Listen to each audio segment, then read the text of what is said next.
Sangre en el aire.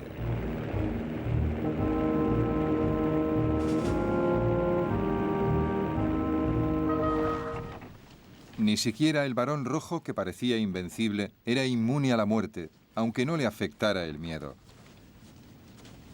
La muerte era una perspectiva casi agradable, por lo visto. Una muerte gloriosa, luchando y volando hasta la última gota de sangre, la última gota de combustible, el último latido del corazón y el último rugido del motor. Una muerte de caballero andante a la salud de sus colegas, amigos y enemigos. Irónicamente, el varón rojo, as del aire por excelencia, no fue abatido por un avión aliado, sino por un cañón desde el suelo.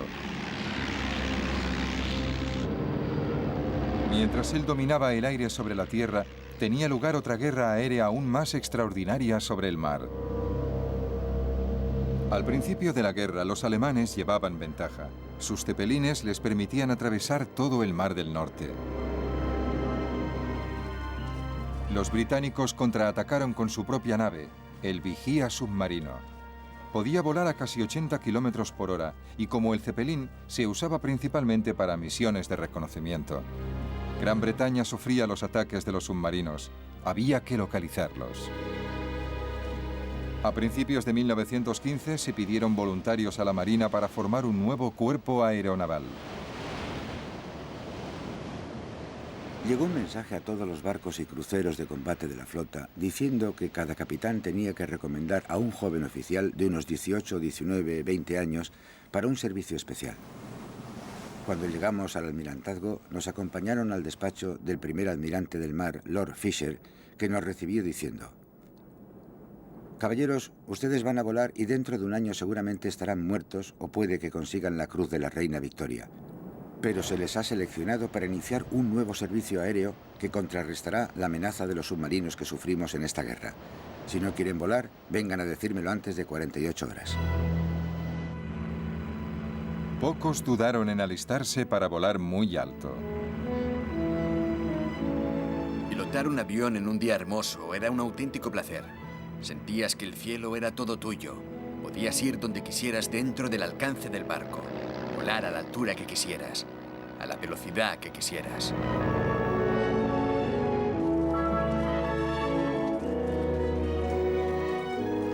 Los aviones británicos se hicieron cada vez más sofisticados.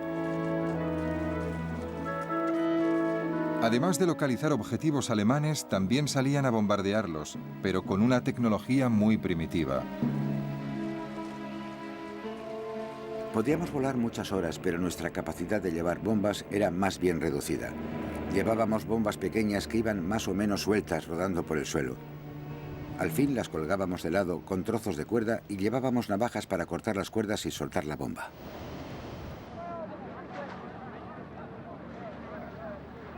Los globos aerostáticos, por elegantes que fueran, no eran precisamente eficaces. Lo que necesitaba la Marina eran aviones bien armados y más rápidos que pudieran actuar en el mar. El motivo principal seguía siendo la necesidad de acabar con los submarinos alemanes. En 1915 Alemania había declarado la guerra submarina sin restricciones y atacaba sin previo aviso a cualquier barco mercante que se dirigiera hacia Gran Bretaña.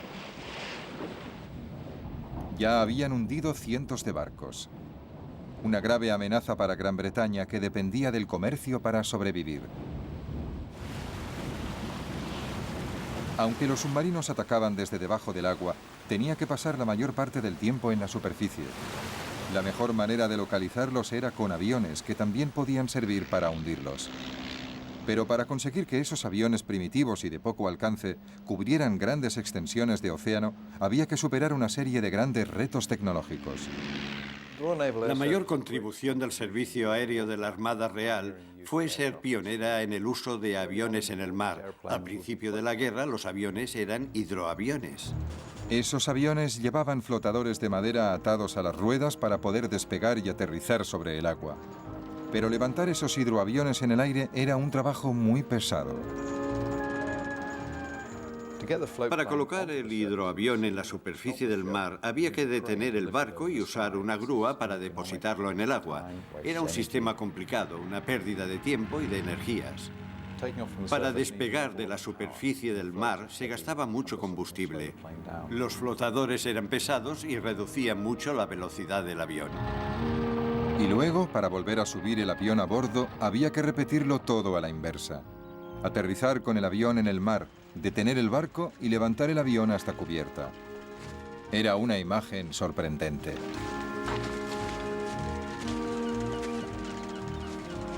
Los hidroaviones eran como aviones que iban de vacaciones a la costa y se habían puesto zuecos para no mojarse los pies. Cuando veían pasar alguno por encima, muchos decían: por ahí va con sus botazas.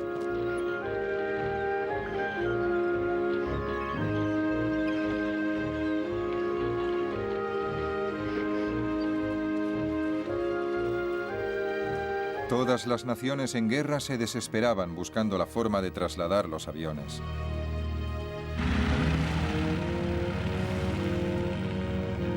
Esta era una primitiva versión rusa. La solución rusa era remolcar los aviones en el mar. Estaba muy bien cuando el mar estaba en calma, pero en caso de tormenta no servía. En cuanto a los alemanes, su flota casi nunca salía a mar abierto, así que los aviones de la Armada se lanzaban desde pasarelas. Pero volar era complicado para los pilotos de todos los países. Lo que más me preocupaba era marearme en el mar. No había estado nunca en un barco, solo alguna vez había salido a remar en barca en días muy tranquilos y creía que todo el mundo, menos los marineros muy expertos, se mareaba en cuanto había el más mínimo movimiento. Después de correr un buen rato, tirabas con todas tus fuerzas y con mucho esfuerzo y algo de suerte conseguías levantarte hasta 90 o 100 metros, aunque en una ocasión la hoja de ruta dice que llegamos a alcanzar los 360 metros.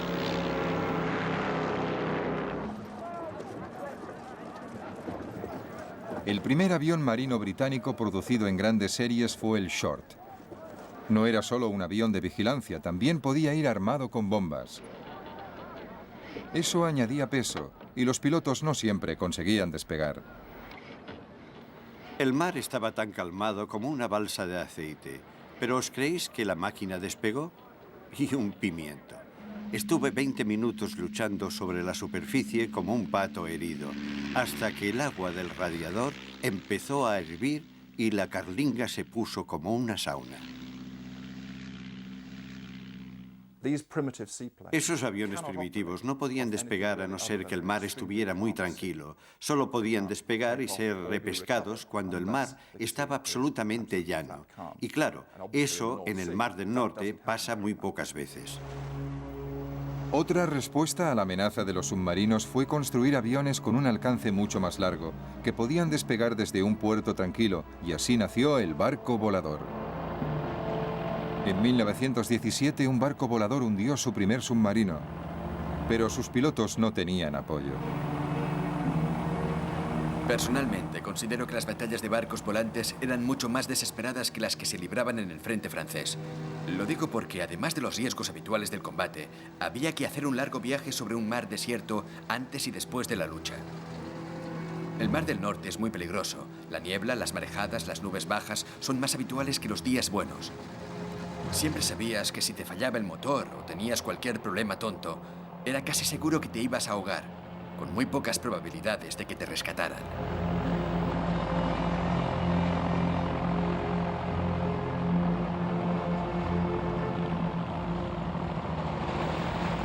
La mejor solución era construir aviones capaces de despegar y aterrizar en un barco. Entonces se iniciaron unos experimentos extraordinarios con los Sopwith Pup. Cuando el piloto tenía que despegar, se montaba rápidamente una plataforma con planchas desde la torreta hasta los cañones de popa. Con los cañones inclinados de cierta manera, la pendiente de la plataforma era suave y descendente. Así, el avión tenía un recorrido de 25 o 30 metros.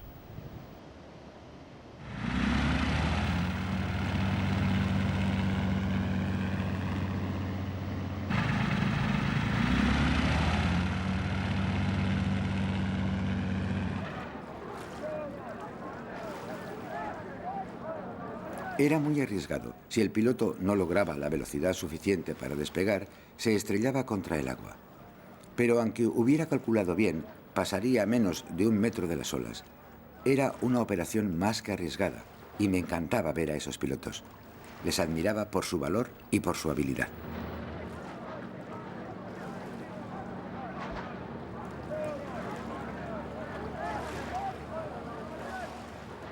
El Servicio Aéreo de la Armada Real tuvo la suerte de contar con muchos innovadores, gente que tenía una curiosidad insaciable por ver lo que se podía hacer con un avión. Y esos experimentos llevaron al Servicio Aéreo de la Armada Real a volar en un reino completamente distinto. El resultado inevitable de esos experimentos fue el desarrollo del portaaviones.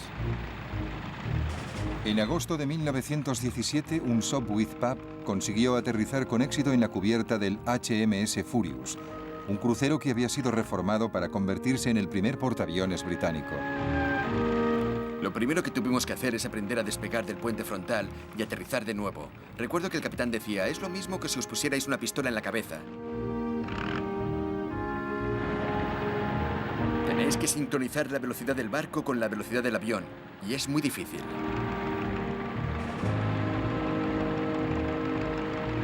Pero a pesar de las dificultades, había nacido un nuevo tipo de arma. A principios de 1918 se lanzó el primer ataque de un portaaviones desde HMS Furious. Sus aviones, que despegaron sobre la cubierta, bombardearon y destruyeron los zeppelines alemanes en Torbium. Se trató de un hecho pionero en la historia del arma naval. El portaaviones alcanzó la mayoría de edad en esa batalla. Y al mismo tiempo, en tierra se había conseguido otro avance tecnológico, el nacimiento del bombardero.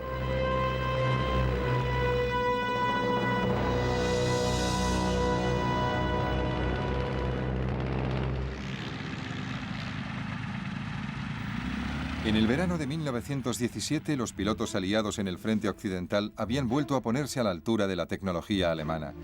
Ambos bandos empezaron a prestar más atención que nunca a un nuevo fenómeno. Desde el comienzo del conflicto, los aviones se habían usado para bombardear solo esporádicamente. Sin embargo, ahora muchos aviones antiguos de reconocimiento empezaron a ser transformados en bombarderos. Se les adaptaron unas fijaciones especiales para las bombas y en 1917 eran de uso habitual entre los aliados. Venían en una caja media docena de bombas envueltas en algodón en rama. No teníamos instrucciones, así que cogíamos las bombas, las desenroscábamos y cuando queríamos un detonador, yo decía, Charlie, pásame un detonador. Practicaba el lanzamiento de bombas de día y de noche, hiciera el tiempo que hiciera, con viento, desde cualquier altura hasta 750 metros.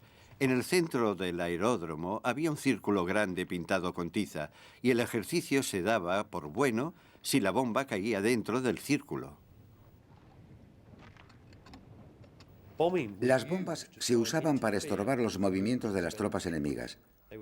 Siempre intentaban atacar puentes, vías de ferrocarril, estaciones, empalmes de vías de tren, cualquier cosa que impidiera moverse al enemigo.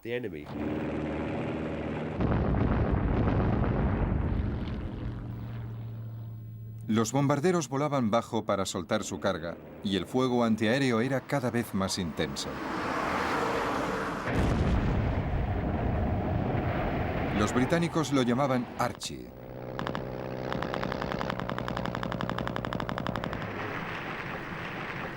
Pero intentar abatir un avión desde el suelo es difícil.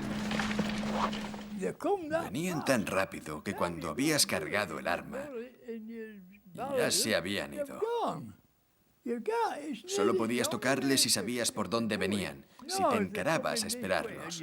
Entonces, cuando aparecían, a lo mejor, tenías una oportunidad de dispararles, de pegarles un tiro. ¿Es que se movían tan rápidamente? Cada vez había más y más artillería antiaérea, pero no abatían muchos aviones.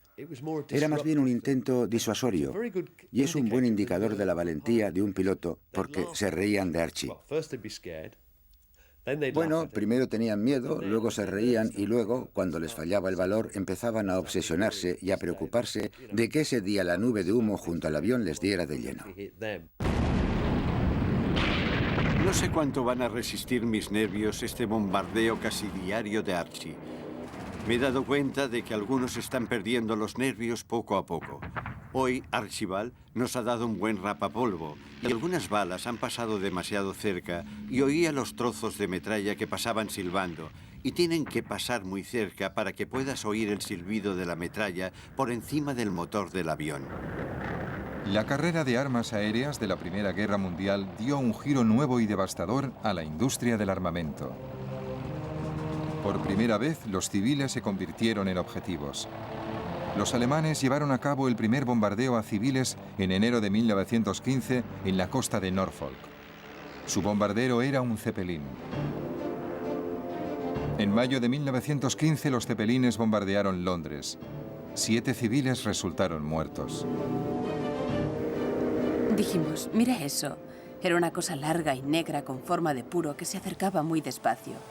Abracé a mi madre y la verdad, no sé lo que sentimos. La gente empezó a prepararse para los ataques de los Zeppelines. Contaban que un comerciante en vinos alquilaba una de sus bodegas y mucha gente que conocíamos acondicionaba el sótano y dormían allí con los abrigos y las bolsas con las cosas de valor al lado. Al principio, los ataques de los Zeppelines contra Gran Bretaña tuvieron un gran efecto psicológico porque, desde la época medieval, siempre se ha visto Gran Bretaña como una isla fortaleza segura. Nadie podía tocarnos mientras conserváramos el dominio de los mares. En comparación con los bombardeos posteriores de la Segunda Guerra Mundial, no mataron a tanta gente. Fue la novedad de sentirse repentinamente amenazados desde el aire lo que provocó más pánico del que se podía esperar, dadas las estadísticas. Los Zeppelines eran lentos y vulnerables, y los alemanes desarrollaron un nuevo bombardero de largo alcance, el Gotha. En el verano de 1917, escuadrones de Gothas salieron de Ostende, en Bélgica, para atacar Inglaterra. Pude distinguir muchos aviones enormes en formación volando hacia el este. Me lancé en picado sobre el último y le solté todo un cargador a poca distancia. Tuve la satisfacción de ver cómo las balas le daban en todo el fuselaje y las alas, pero aparte de hacerle bajar un poco el morro, no tuvieron el efecto que deseaba. Me llevé una gran decepción. Qué insolentes eran los malditos cabezas cuadradas, paseándose por el cielo de Inglaterra como si fueran los dueños. Me volvía ciego de rabia pensando que los germanos irían a bombardear Londres y que encima se irían tan tranquilos, o casi. Los alemanes volaban adrede sobre Londres en esos bombarderos pintados de blanco en pleno día para demostrar que podían hacerlo y que eran invulnerables para los aviones de combate británicos. Eso tuvo un impacto inicial significativo, como los Zeppelines. También crearon mucho pánico al principio por la novedad de los bombardeos. En el ataque a Londres murieron 162 personas. Para calmar a la nación, un escuadrón de ataque volvió rápidamente desde el frente occidental para procurar cobertura aérea a la capital. El general sudafricano Jan Smuts debía diseñar una nueva estrategia de defensa en el frente interno. Introdujo una serie de sistemas de aviso. Cohetes explosivos llamados petardos, silbatos de la policía y carteles, y también nuevas armas antiaéreas. Las defensas resultaron eficaces, así que los alemanes pasaron a los ataques nocturnos. La pobre Mary es muy nerviosa, así que la escondimos en el pasillo del primer piso, en un lugar muy seguro, y luego Phyllis y yo nos escapamos a la ventana del tejado. Nunca había visto nada igual. El cielo parecía lleno de bombas. Luego se sintió un silencio de muerte, espantoso después de tanto ruido. Y luego, viniendo del este, oímos los motores de los aviones. Por poco nos matamos intentando verlos, pero con la niebla no veíamos nada.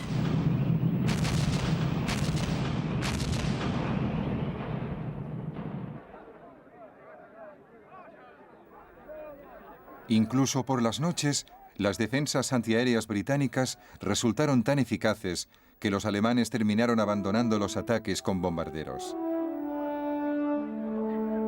Los últimos Gothas llegaron en mayo de 1918.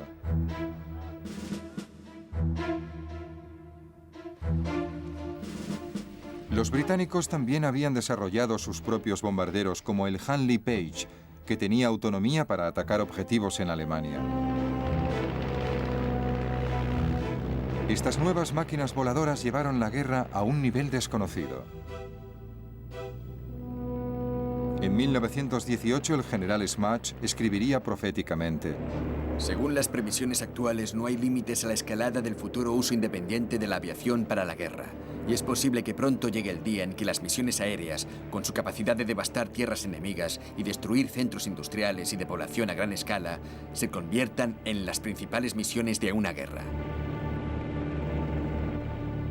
Lo más distintivo de las misiones aéreas de la Primera Guerra Mundial es lo rápido que evolucionan. Empezamos con técnicas muy primitivas, globos de observación y pequeños aviones. Al final de la guerra ya había bombarderos estratégicos, escuadrones de aviones de combate, portaaviones y toda la gama de fuerzas aéreas que se desarrollaría durante el resto del siglo.